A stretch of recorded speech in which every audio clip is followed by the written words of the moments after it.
Vamos dar continuidade à nossa série de mensagens no Evangelho de Marcos. E o tema dessa mensagem de hoje é abandonado por Deus. Gostaria de falar sobre isso com vocês nesta noite. Parece que se tornou tão normal nós ouvirmos falar de rompimentos, de relacionamentos, de abandonos, rejeições. Afinal, nós vivemos em um tempo em que os relacionamentos são facilmente jogados fora. Afinal, ninguém é insubstituível, é o que constantemente nós ouvimos. Infelizmente, a sociedade em que vivemos, tudo parece ser tão descartável, desde os copos ao marido, à esposa, os filhos, os amigos. Vivemos tempos de relacionamentos líquidos, como disse Bauman, onde nada é feito para durar, e assim nós também somos fortemente influenciados por essa cultura, ao ponto de não querermos consertar muitas vezes aquela peça que estragou, consertarmos um relacionamento, e com isso também vem o desamparo, a insegurança e o medo do abandono. Todo ser humano tem medo da solidão. Mas existe uma questão ainda mais profunda do que esse medo. Eu gostaria de fazer uma pergunta para você refletir. E se Deus te abandonar? Para onde você iria? Para muitos, essa pergunta é só mais uma. Eu iria procurar uma outra religião, eu iria procurar uma outra maneira de me satisfazer. Mas para você, cristão, se Deus lhe abandonasse, a quem poderíamos recorrer? E não é assim muitas vezes que nós nos sentimos? Quando oramos e parece que Deus não está nos ouvindo, quando o ímpio é mais bem sucedido do que nós, aonde está Deus? Será que Deus nos abandonou? Eu gostaria de ver isso com você essa noite. Para isso, gostaria que você abrisse a sua Bíblia no Evangelho de Marcos, capítulo de número 15, os versículos 21 até o 41. Evangelho de Marcos, capítulo 15, versículos 21 ao 41. Passamos a ler. Um homem chamado Simão de Cirene passava ali naquele momento vindo do campo. Os soldados o obrigaram a carregar a cruz. Simão era pai de Alexandre e Rufo. Levaram Jesus a um lugar chamado Gólgota, que quer dizer lugar da caveira. Ofereceram-lhe vinho misturado com mirra, mas ele recusou. Então os soldados o pregaram na cruz.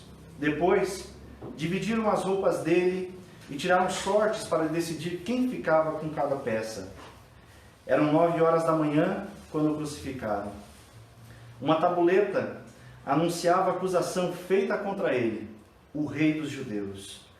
2 criminosos foram crucificados com ele, um à sua direita, outro à sua esquerda. Assim, cumpriram-se as escrituras que diziam: ele foi contado entre os rebeldes. O povo que passava por ali gritava insultos e sacudia a cabeça em zombaria. Olhe só, gritavam. Olhe só, gritavam. Você disse que destruiria o templo e o reconstruiria em 3 dias? Pois bem, salve a si mesmo e desça da cruz. Os principais sacerdotes e os mestres da lei também zombavam de Jesus. Salvou os outros, mas não pode salvar a si mesmo, diziam. Que esse Cristo, o Rei de Israel, desça da cruz agora mesmo, para que vejamos e creiamos nele. Até os homens crucificados com Jesus o insultavam. Ao meio-dia, desceu sobre toda a terra uma escuridão que durou 3 horas.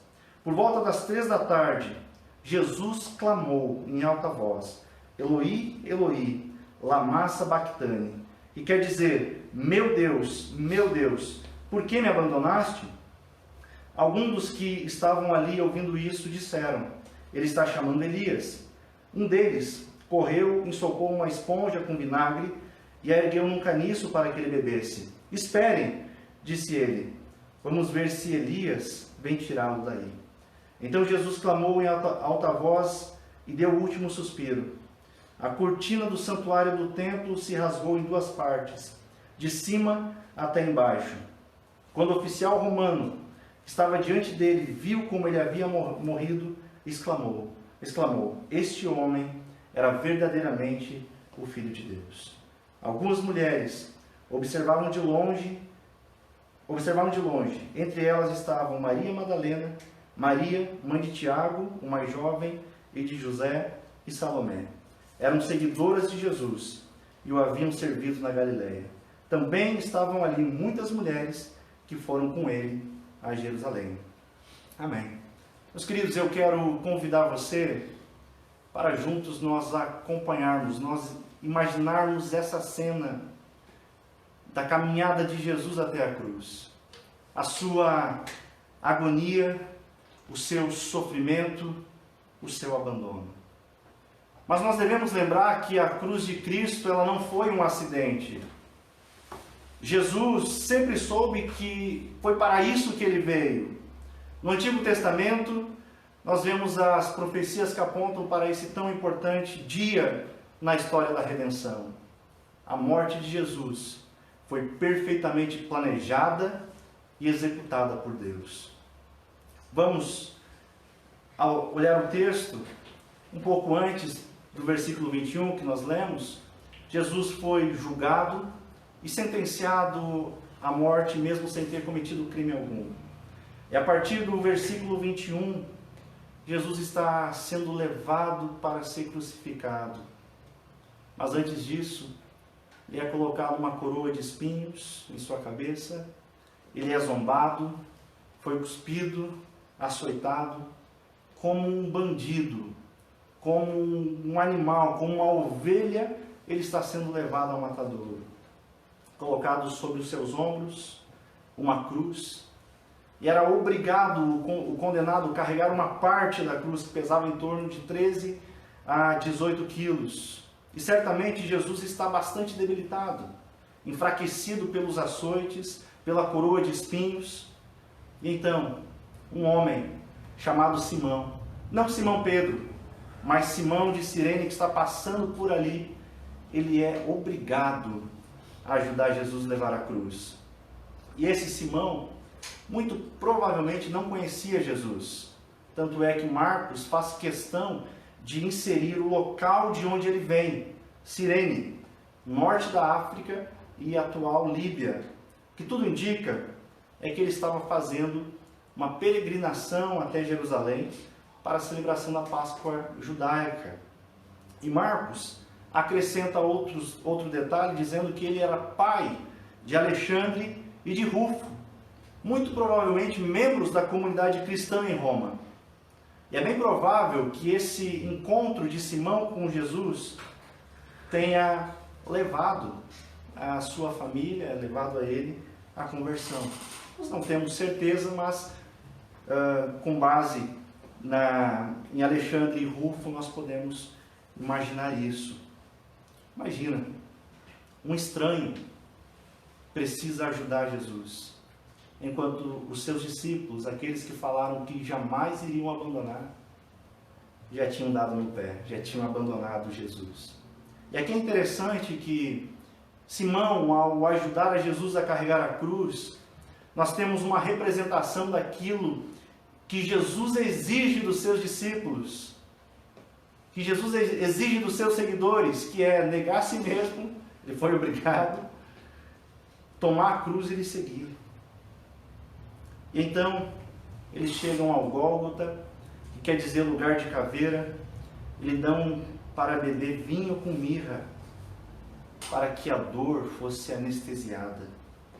A dor para que o processo da crucificação fosse mais fácil. E Jesus não toma, porque ele rejeita tudo que for acelerar os seus sofrimentos. Então, no versículo 24, observe comigo, então os soldados o pregaram na cruz.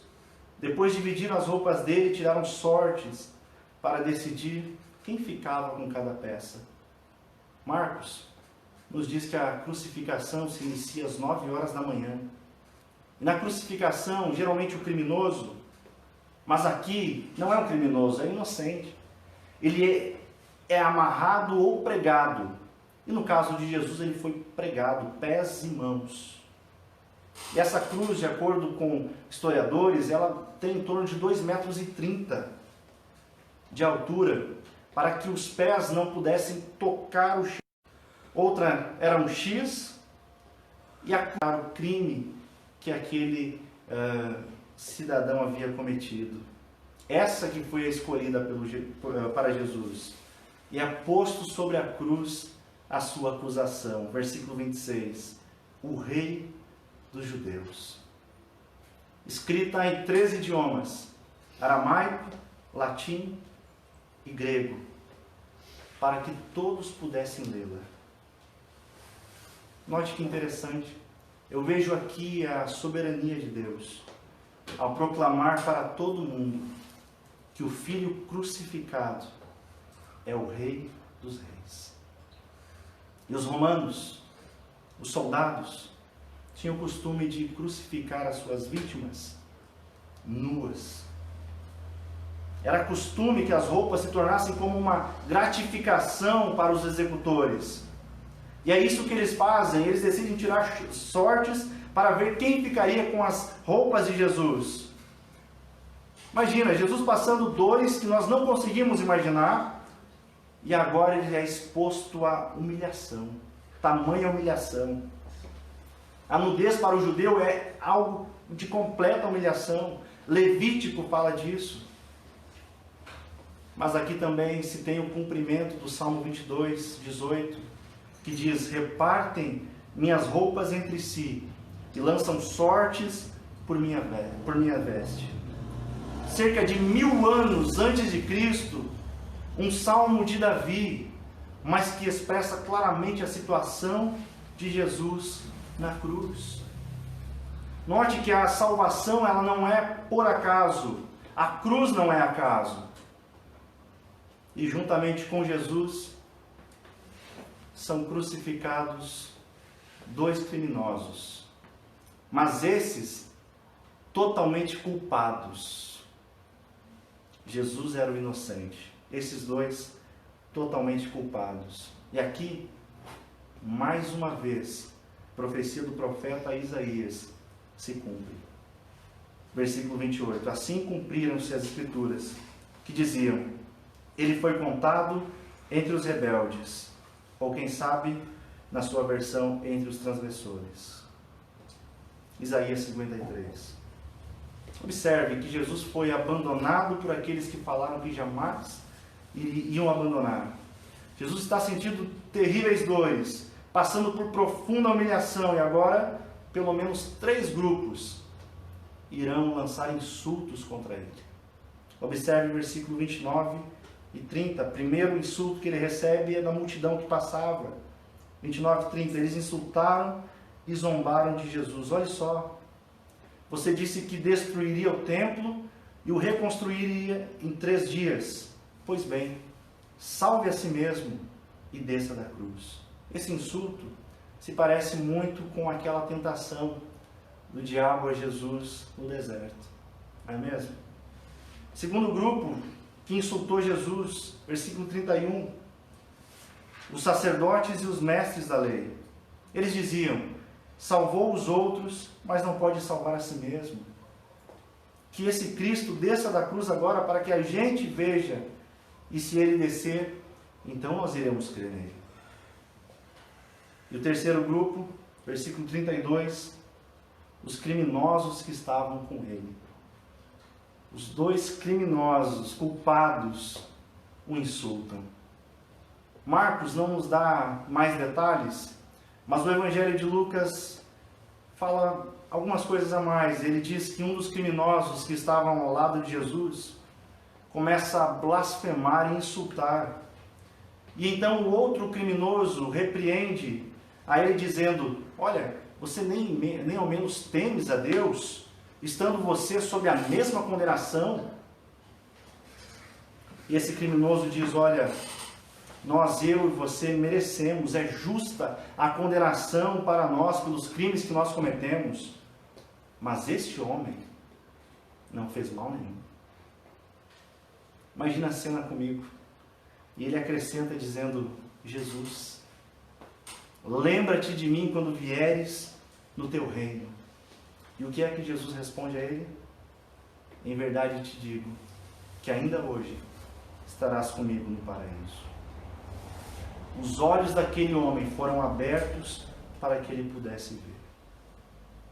E no versículo 33, Marcos tira o foco daqueles que insultavam Jesus e foca nas últimas horas, foca na sua morte.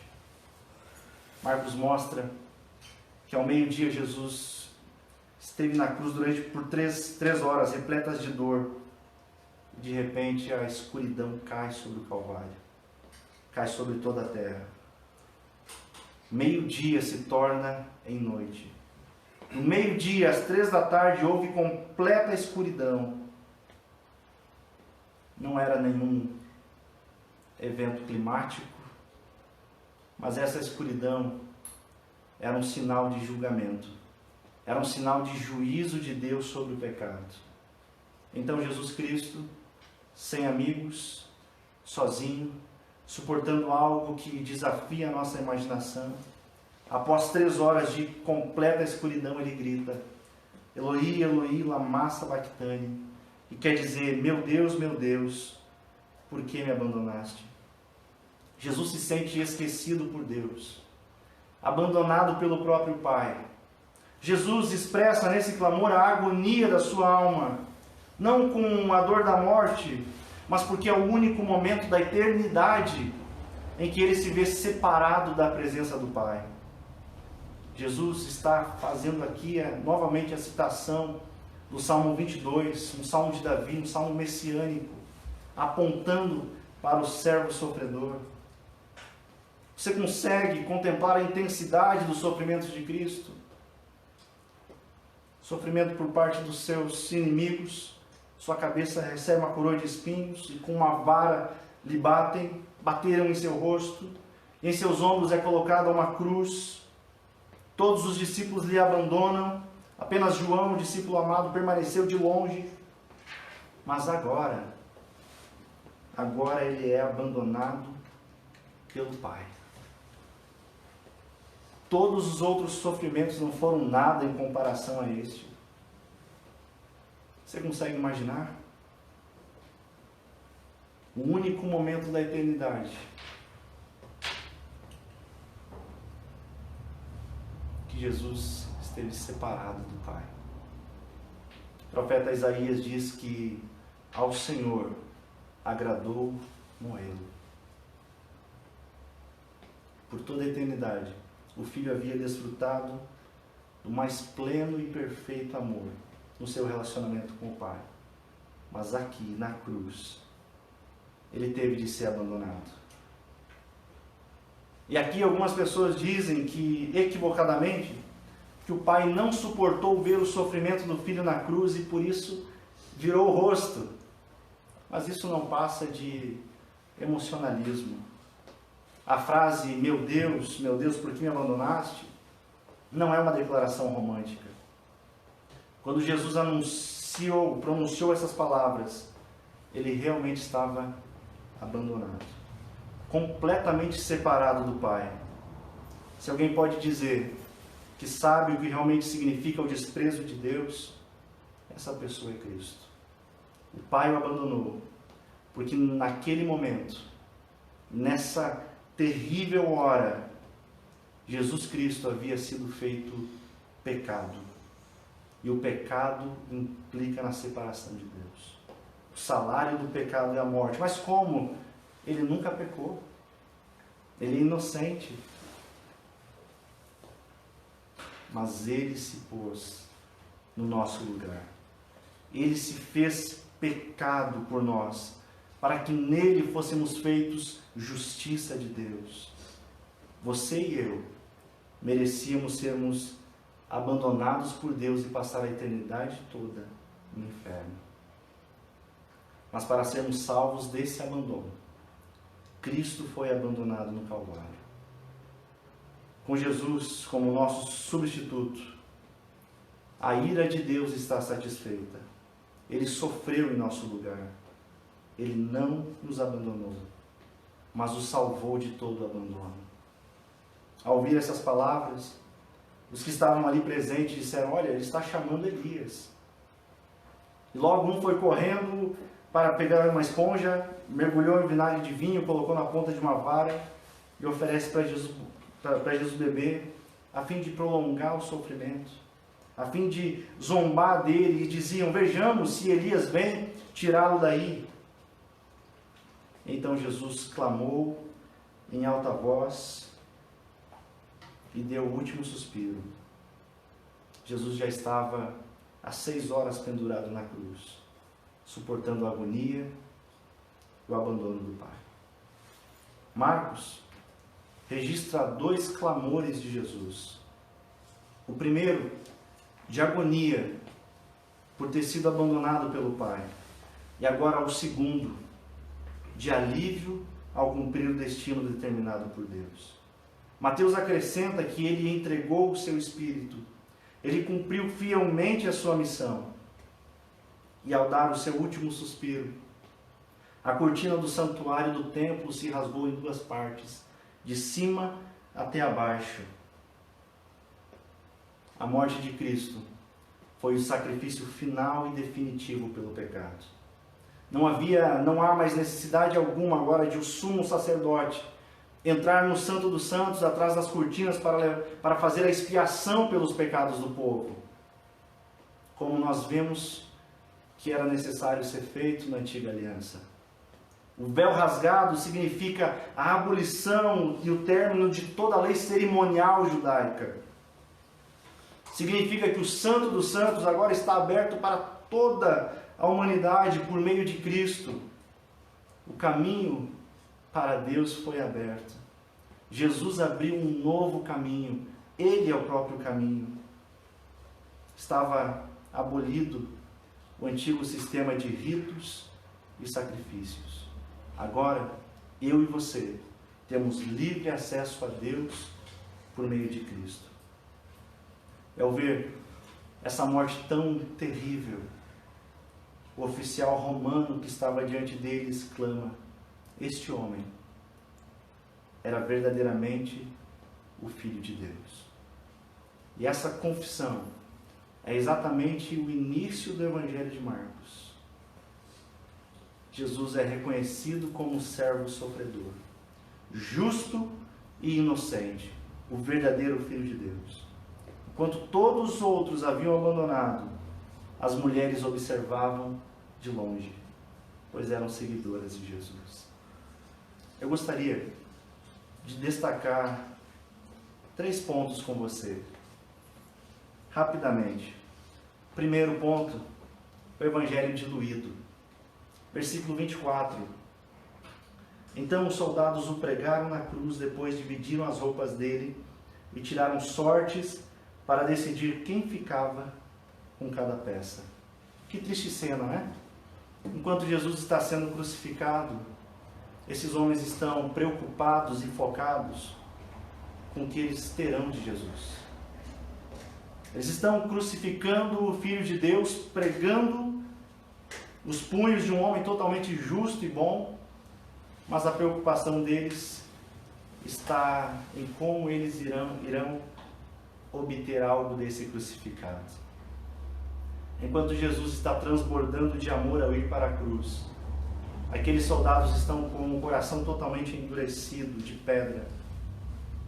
E por que eu quero destacar isso com vocês?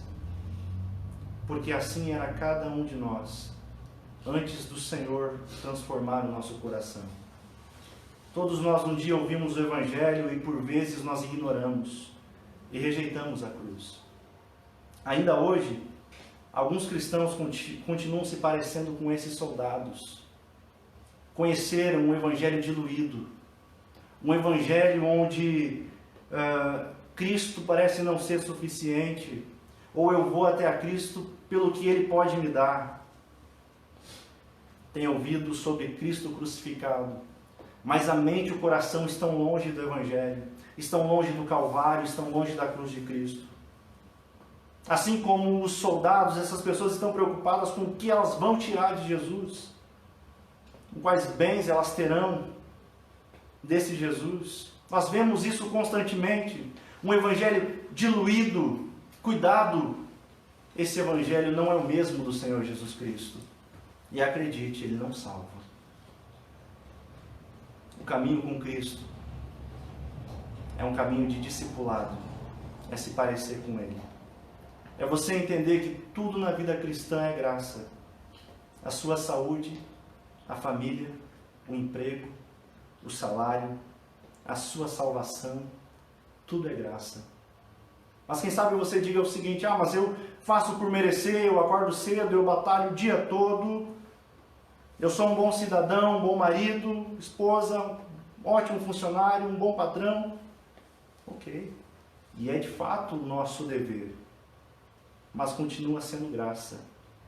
Porque se Deus decidir lhe trancar o ar por alguns minutos, todo o seu esforço não valerá de nada.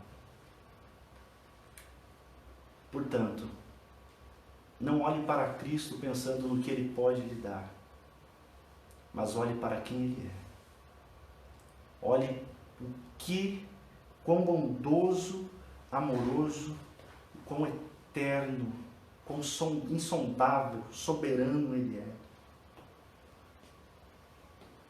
Porque se nós formos sinceros, se nós abrirmos o nosso coração e pensar em tudo que Ele já nos deu, com certeza é muito mais do que merecíamos. Segundo ponto que eu gostaria de destacar é que Cristo nos livrou do abandono. Vocês lembram, no Getsemane, Jesus orou por 3 vezes, pedindo ao Pai: Pai, se possível, afasta de mim esse cálice. Porém, não seja como eu quero, mas que seja feita a tua vontade, não a minha. Cristo está nos poupou da ira de Deus. Ele foi abandonado por nossa causa. Na vida, constantemente nós estamos a nos relacionar com pessoas, fazer amizades. Nós depositamos confiança, mas tem vezes que nós somos feridos. Quando alguém que nos ama, alguém que amamos nos abandona, um amigo. Por quê? Porque nós fomos feitos para nos relacionarmos. Mas como lidar com isso? Como lidar com a rejeição e com o abandono? Olhe para Jesus e veja o profundo abandono que ele passou. Nenhum abandono, rejeição pode ser maior do que esse que Jesus enfrentou como punição pelo meu e pelo seu pecado. Talvez você esteja se perguntando: será então que Deus me abandonou? E o que eu tenho para te dizer é que o sacrifício de Cristo custou caro. E todas as ovelhas que pertencem a Cristo não podem ser arrancadas da mão dele, da mão do Pai. Cristo assegurou que você não seria abandonado pela sua obra na cruz, pela obra que ele fez na cruz. Mas talvez você diga: mas eu sou muito pecador. C.S. Lewis dizia que se o maior pecador que você conhece não é você, então você precisa se conhecer melhor. E é justamente isso. Você é salvo pelo que Cristo fez. E o sangue de Cristo nos purifica de todo o pecado. Não tem pecado que seja grande demais que não possa ser perdoado pelo sangue do Cordeiro. Amém? Através do relacionamento com Cristo, nós aprendemos a desenvolver relacionamentos saudáveis com pessoas. Através do relacionamento que nós temos com Cristo, nós aprendemos a não desprezar amizades, a não descartar pessoas, porque nós estamos lidando com a imagem de Deus. não é pouca coisa. Ao olhar para a cruz, nós vemos que agora nós temos total consolo e segurança de que não seremos abandonados, porque Cristo esteve no nosso lugar. Terceiro ponto, eu lhe faço uma pergunta: você está em Cristo? Se você ainda não pertence a Cristo, você que me ouve, entrou apenas para assistir um pouco, se você que me ouve não está em Cristo, eu quero te dizer, esteja ciente do perigo. Onde quer que Deus veja pecado, Ele irá puni-lo. Ele puniu Adão, puniu Sodoma, e quando Cristo se fez pecado por nós, Ele abandonou o seu próprio Filho, porque Deus não suporta o pecado. Mas hoje você pode se aproximar de Deus, reconhecendo o quão pecador você é, e que você não pode salvar a si mesmo. Você precisa de um Salvador que possa lhe salvar completamente. Não um Salvador que vai lhe salvar pela metade, um terço, um quarto, mas um Salvador que possa salvar completamente. Que vai iniciar a boa obra e irá aperfeiçoá-la até o dia que Ele voltar. Cristo Jesus. É Ele quem pode lhe salvar de todo o pecado. Mas agora eu me dirijo a você que está em Cristo e ouviu mais uma vez essa verdade. Talvez você diga: eu estou cansado de ouvir tanta coisa sobre isso. O Evangelho é isso. É a cruz de Cristo. É sobre Jesus. E eu te digo, admire o amor de Jesus, que suportou tanta dor, que teve o seu corpo transpassado e o sangue derramado. Isso são provas do seu amor. Nós desfrutamos isso através do sacramento, através da ceia. Ele foi abandonado no lugar dos pecadores, eu e você. E isso ocorreu uma única vez. Se você o tem como a sua única segurança, saiba que você nunca será abandonado. Lembre-se que quando Jesus clama ao Pai dizendo: Deus meu, por que me abandonaste? Foi por você. Foi por mim. Você não vai ser abandonado pelo Senhor, porque a punição pelo seu pecado foi colocada sobre Jesus Cristo. Ele sofreu o abandono que nós merecíamos, para que a gente tivesse o livre acesso a Ele. Isaías 49:1 diz: pode uma mulher esquecer-se de seu filho de peito, de maneira que não se compadeça do filho do seu ventre? Mas ainda que esta se esquecesse, eu todavia não me esquecerei de ti. Que eu te digo, meu querido irmão, descanse nele. Ame pessoas, não com medo de que um dia elas irão lhe deixar, não pensando que são descartáveis, mas que são amadas pelo Senhor. Lembre-se que eu e você deveríamos ser totalmente abandonados pela eternidade toda, merecedores da ira, mas Cristo nos deu vida, e essa vida deve ser refletida nos nossos relacionamentos. Essa vida deve ser refletida não apenas num culto de domingo, num final de semana, mas quando nós estamos em Cristo, como o apóstolo Paulo fala muito sobre isso, nova criatura nós somos. Agora nós nos parecemos com Ele. Nós desenvolvemos relacionamentos saudáveis, sem deixar ninguém para trás, procurando servir um ao outro. Vamos orar? Senhor, te agradecemos porque o Senhor foi entregue em nosso lugar. Nunca merecíamos, nunca vamos merecer tamanha graça, mas o Senhor pagou o preço da nossa condenação. Muito obrigado. Ensina-nos a todo dia olhar para a cruz e lembrar que a cruz não é um sinal de derrota, mas é um sinal de vitória, porque o Senhor está vivo. A cruz não o pôde o deter. Nos alegramos nisso. Se existe dentro de nós algum sentimento de solidão, desprezo, de abandono, nós sabemos que o Senhor é um Pai amoroso, que cuida dos seus filhos, mas que puniu o pecado de uma só vez. E por isso nós não seremos mais abandonados por Ti, porque o Senhor tem nos segurado nas Tuas mãos. Obrigado por tamanha graça. Obrigado, Senhor, pelo Seu Filho, que passou por tanta dor, sofrimento, para que nós hoje, neste domingo, pudéssemos ter acesso a Ti. Te agradecemos. E ensina-nos também a amar uns aos outros. Ensina-nos a não descartar pessoas, mas amá-las. É o que eu te peço, em nome do Teu Filho amado Jesus. Amém.